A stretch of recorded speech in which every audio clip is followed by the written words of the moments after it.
What's going on, guys? Marcus here, back in the shop, and it's time for a new album review. This time with Lil Wayne and 2 Chaniz, two Southern artists, definitely heavy hitters in the game, and can arguably be considered legends. Lil Wayne especially, 2 Chaniz, maybe not legendary yet, but he's definitely on his way of being one of the greats as of right now. Not top 10 lyricist, but as far as making an impact in the culture, definitely on his way of doing it. So stay tuned, we about to start the review now. Something new.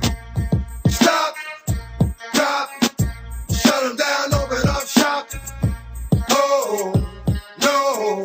So the name of the album is called ColleGrove, which is a combination of the two neighborhoods of which these guys are from. 2 Chaniz is from College Park, which is in Georgia, and then Hollygrove, which is where Lil Wayne is from, which is in New Orleans. So I know I just said 2 Chaniz is on his way as being a legend, but you gotta keep in mind that there are definitely different subgenres in hip-hop. Not everything is gonna be on some boo-bap shit, not everything is gonna be some trap shit. So as of right now, for this subgenre of Lil Wayne and 2 Chaniz, I would definitely say that 2 Chaniz is definitely getting to be on that level. So let's get started with the album review. It starts off with Dedication, which is just a 2 Chaniz solo where he pretty much bigs up Lil Wayne. He's paying homage to him, talking about how he first met him and how he was such an influence on his life. It's a pretty dope intro. You don't ever really see that when you hear two artists combine on either a song or an album together. You might hear a little homage being paid here and there, but not a full verse, let alone a full song. And when I first heard of 2 Chaniz, it was actually with Duffel Bag Boy. The song Duffel Bag Boy, which featured Lil Wayne. Mind you, 2 Chaniz, aka Titty Boy, at that time had been signed to DTP for years, and me being a Ludacris fan and just a fan of hip-hop at that time, I knew who Titty Boy was, but I wasn't familiar with his music, along with a lot of people outside of that Atlanta DTP fan base. Of course, Lil Wayne helped push that drive forward, because at that time, I believe it was like the mid to late 2000s, like 2006, 2007, when Wayne was definitely on top of his game. At that time, Wayne, Jim Jones, a lot of these guys were trendsetters with just the basic white tees, the chains, the skulls. They were definitely trendsetters. So why not have a guy as big as Lil Wayne with that caliber of music feature on a song? This guy definitely pushed 2 Chaniz out there into the masses. I don't want to say that he birthed his career, because that's not what I'm saying at all, but he definitely gave us a taste of what 2 Chaniz, aka Titty Boy, was about. Especially to me. I can't speak for everybody, but for me, I knew who this guy was because of Lil Wayne, even though it wasn't a Lil Wayne song. But getting on to the next song, which was actually one of my top favorites, is the song Bounce, where we have 2 Chaniz and Wayne going back and forth on some Jada and Styles shit, where it's like they spit 8 bars here, and then boom, you pass it on to the next guy, and they go rocking back and forth, 8 bars, 16 bars, whatever it was. I'm not the guy that's going to defend Lil Wayne as far as lyricism. We did a podcast, you can check it out in the video. I'll actually put a link in the description, or I might put a little annotation right here, where we actually had one of my boys actually just go in on how Lil Wayne is just one of the top lyricists. I'm not gonna get into that, so I'm gonna leave that up to y'all. Whether he is a dope lyricist or not, you gotta give it to them. They are definitely punchline rappers, and hearing them go back and forth, it reminded me not just of Jadakiss and Styles people, but it reminded me of Jay-Z and Biggie when they did Brooklyn's Finest, on how they were trying to outdo each other. They didn't necessarily drop all punchlines, but unlike these guys are definitely punchline rappers. Mind you, 2 Chaniz might not be the most clever punchline rapper, but he's definitely, to me, one of the most entertaining punchline rappers that just makes me laugh. Because he may say some dope shit, but then he may say some silly ass shit, which is like, what the fuck are you talking about? And same goes with Wayne. Wayne may say some punchlines that really, or some metaphors that really don't make sense, but he just said it for the sake of it, just to do it.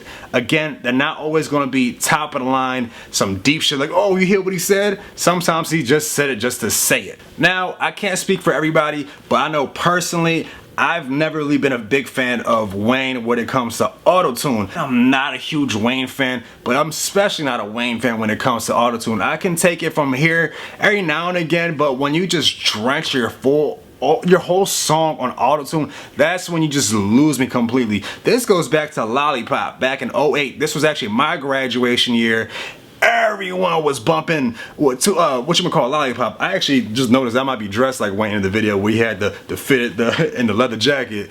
But regardless of all that, I like the song for what it was. We're talking about Lollipop, but the auto-tune shit, that was new to me, and it seemed like Lil Wayne just took over and just went somewhere else with auto-tune. Gotta Love, look, I was actually very excited when I found out that Manny Fresh produced this beat, because I was like, oh shit, some nostalgia shit. We're going back to the Hot Boys, Wayne and Manny. But when I heard it, I was like, I can't fuck with this shit. It's not a whack song. Honestly, there's no whack song on this album to me, but this is one of them songs where I can skip. In fact, I really feel like both him and 2 Chainz went retarded for a full 5 seconds with that ba-ba-dee-da-ba-da-ba-da-ba-da. I'm not about to break down every single track listing off this album because I feel like I'll pretty much sound like a broken record, because they all I don't want to say they sound the same as far as instrumentals, but we all know the concepts. They talk about the same shit.